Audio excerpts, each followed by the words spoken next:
Hi guys, Brian here. A little bit of a different kind of video today. I just kind of wanted to talk mostly from the chest on this one.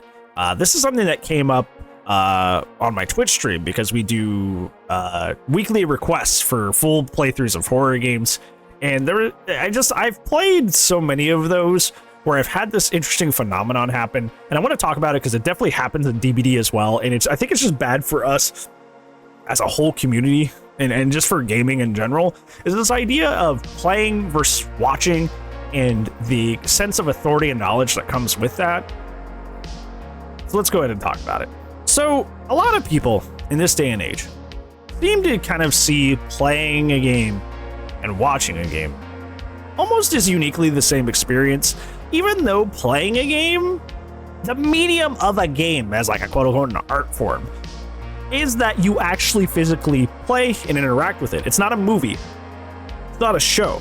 You physically interact with this. That is the medium at which the media is dispersed to you, is that you're actually physically interacting with it. You are causing the things to happen.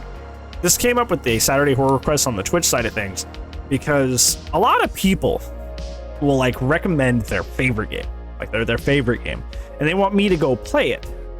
And then I always end up either really liking it or really hating it because I'm just kind of a picky person. I have a lot of I have only a finite amount of time on this planet, and I don't like having my time wasted since my time is finite. So I usually end up really liking what they suggested or really not liking the game. And I think one of the most interesting phenomena that happens is usually when I start dogging on a game that somebody likes a lot, it'll come up that they didn't even play it.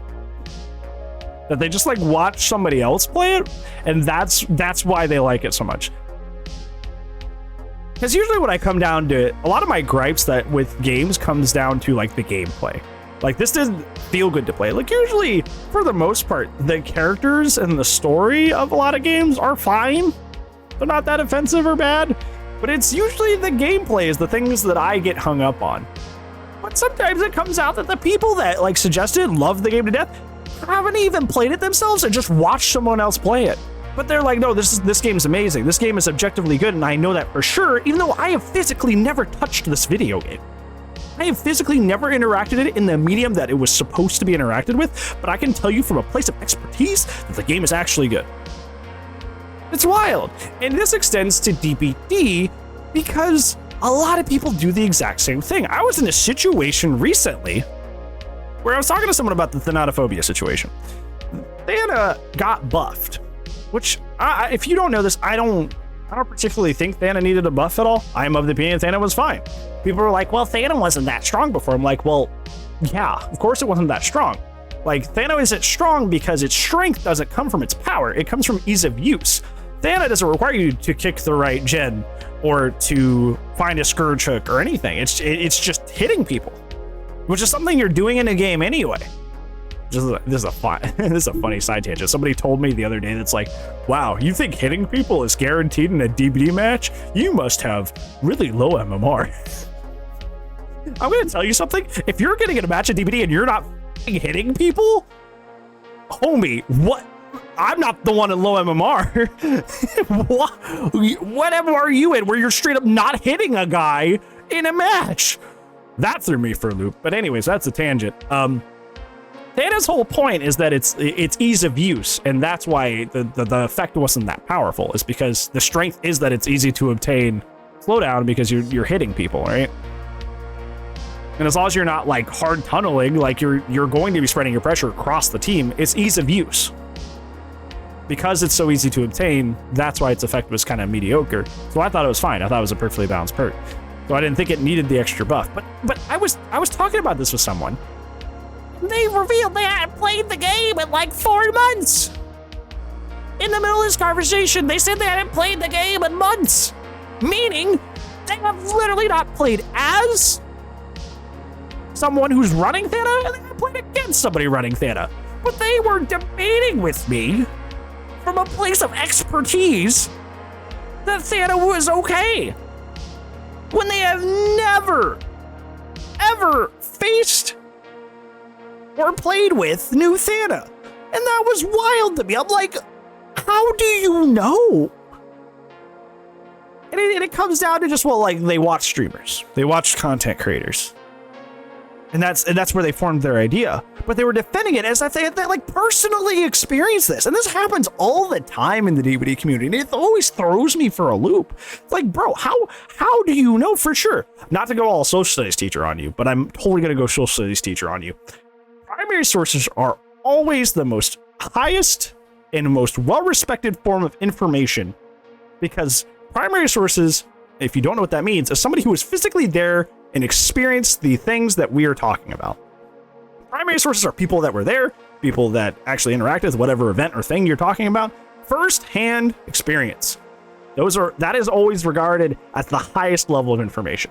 Secondary sources, like in this case watching a streamer and saying what they say about it, is always considered as lower than that. It's not bad. It's not inherently bad. I mean, I've taught out of textbooks before, and textbooks are secondary sources.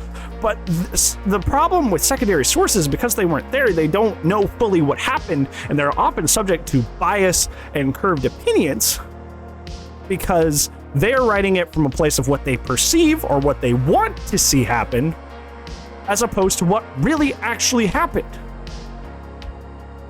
But people act like these secondary sources are law. And that's just not how the world works.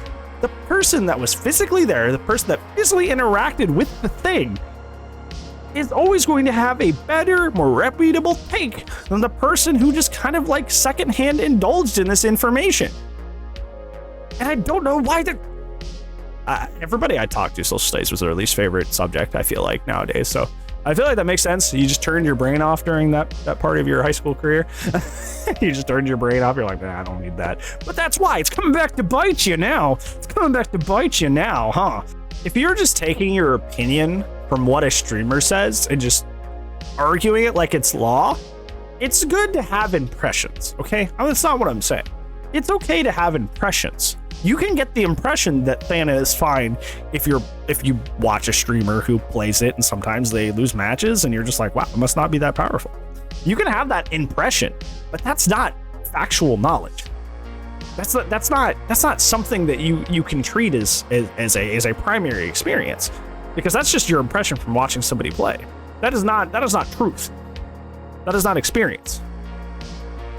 But it doesn't work that way. But yeah, it just bothered me, right? It bothers me whenever this happens for like the Saturday playthroughs, when I hear it's like, oh, I just caught a playthrough, but I think the game's great, and they didn't actually play it themselves. But it also bothers me in the DVD sense of just like, I have this very strong opinion about the game, even though I haven't even like touched or interacted with the thing I'm complaining about. It's just blows my mind. So have you had this happen to you? Have you had somebody like kind of have a secondhand opinion and find it like it's truth, or is this just something that I uniquely run into just because I stream and play the game for you guys, so it's like I'm more kind of like exposed to having bad takes? I don't know. But yeah, let me know down in the comments below, friends. Thank you so much for watching. I appreciate you all, but I will see you tomorrow.